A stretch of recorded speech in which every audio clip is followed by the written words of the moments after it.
Bueno, en esta introducción que vamos a dar a los PLC, vamos a comenzar analizando la definición que da la IEC, que es la Comisión Electrotécnica Internacional, que encargada de definir estándares. Y esta comisión definió el estándar 61131, que es donde describe los PLC y especialmente los lenguajes de programación que son el estándar, digamos, ¿no? en la programación de un PLC. Todos los PLC que se ajustan a este estándar son fácilmente programables, porque una vez que uno aprende a programar un tipo de PLC, pasar a otro PLC como están ajustados a este estándar, no hay mucha diferencia en cuanto a la programación. ¿Qué es lo que dice esta definición? Antes de eso, en la cátedra me gustaría que tengamos en cuenta y hagamos una diferencia entre controladores lógicos programables, que sería lo que es un PLC, y los relés lógicos, algo que vamos a ver más adelante. Vamos a hacer hincapié en mostrar esa diferencia que hay entre estos dos tipos de dispositivos. Bueno, como vemos en esta definición que nos da el IE 61131, nos dice que un PLC es una máquina electrónica programable. Que sea una máquina electrónica significa que todos sus componentes son electrónicos, ¿no? Programable significa que la funcionalidad que va a tener este dispositivo va a poder ser modificado por el usuario. Entonces, cuando tenemos un dispositivo al cual le podemos cambiar y parametrizar su funcionamiento, entonces vamos a decir que estamos en presencia de un dispositivo programable, ¿no? ¿Qué más dice la definición? Dice que esta máquina está diseñada para ser utilizada en un entorno industrial, y entre paréntesis puse hostil. ¿Qué significa esto? Que por naturaleza el entorno industrial es un entorno hostil hacia la electrónica. Considerando también el ambiente, por ejemplo, puede ser ambientes en los cuales haya gases, puede ser ambientes en los cuales haya pelusa, donde haya polvo, etcétera. Entonces todo eso es un conjunto de condiciones al cual le llamamos condiciones industriales y que son por naturaleza hostiles a nuestros dispositivos. De acá que si nosotros quisiéramos utilizar una PC de escritorio que nosotros generalmente utilizamos en la vida cotidiana y lo queremos llevar a la industria, vamos a tener serios problemas a la hora de hacerla funcionar. Por lo tanto, los elementos que están pensados para la industria son muy fiables, ¿no? Están pensados para soportar condiciones adversas que son propias de la industria. Volviendo a la definición, nos dice que este equipo o esta máquina utiliza una memoria programable para el almacenamiento interno de instrucciones orientadas al usuario. Bueno, lo que está diciendo ahí la definición es que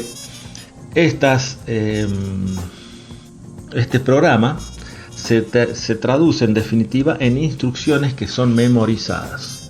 Eso es un concepto clave, porque que pueda ser memorizado una serie de instrucciones que me definan el comportamiento de esta máquina significa que puedo cambiar ese comportamiento solamente cambiando las instrucciones que yo tengo en ese dispositivo internamente, ¿no?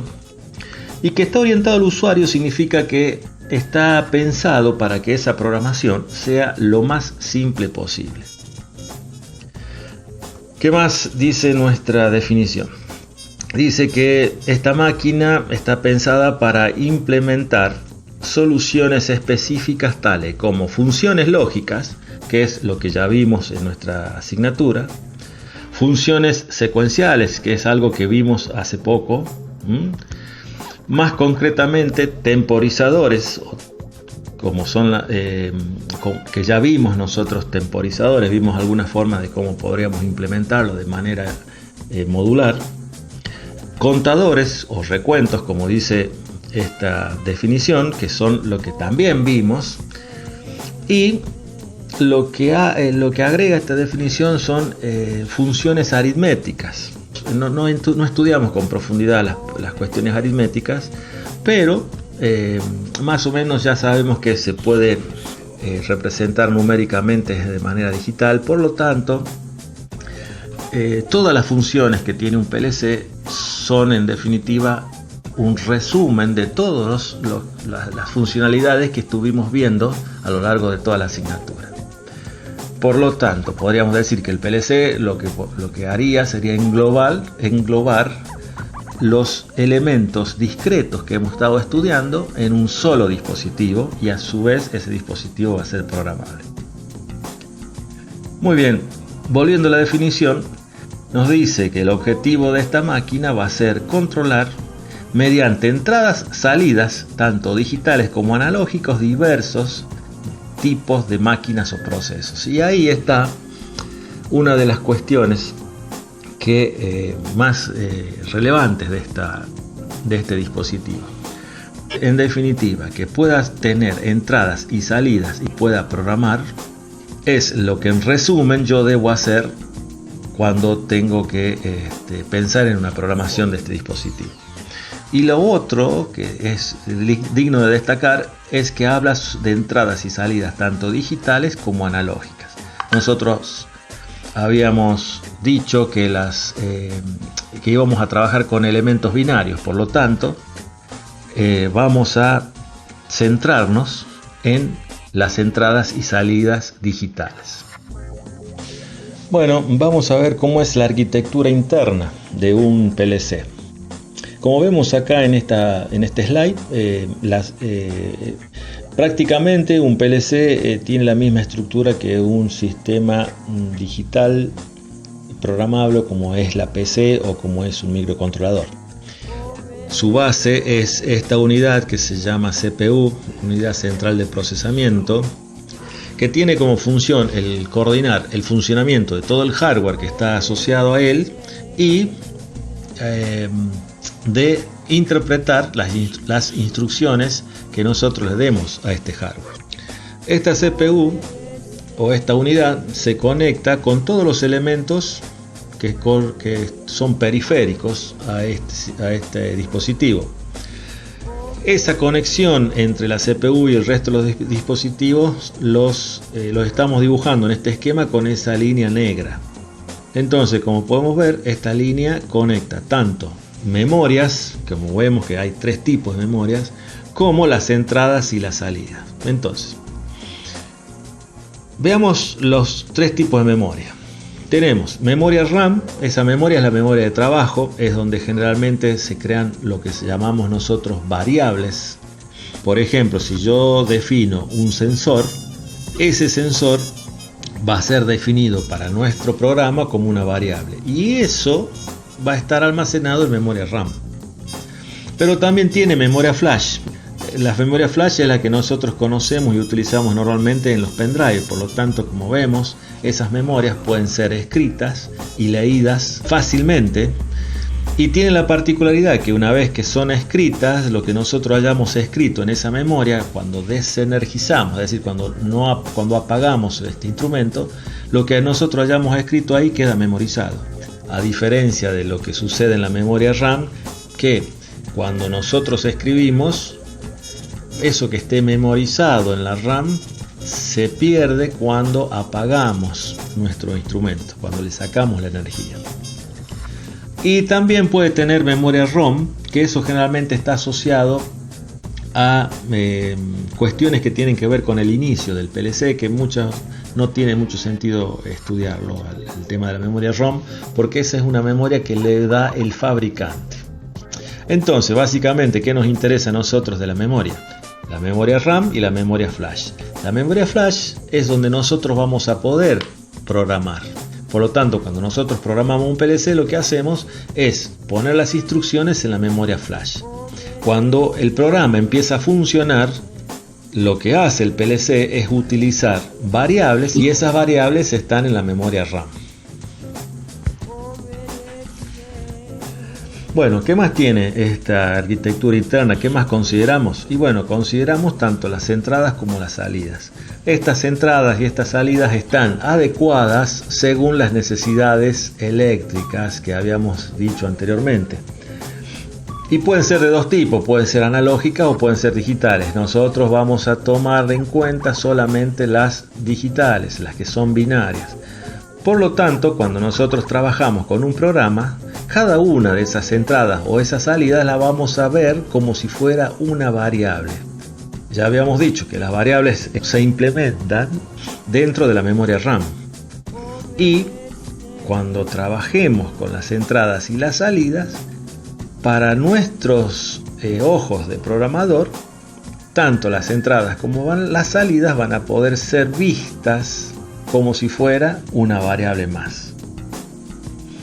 Ahora bien, la parte eléctrica o electrónica se la delegamos al diseñador del hardware, que, como ya sabemos, tiene que tomar todos los recaudos electrónicos necesarios para un ambiente hostil, como habíamos dicho. Como vemos acá arriba,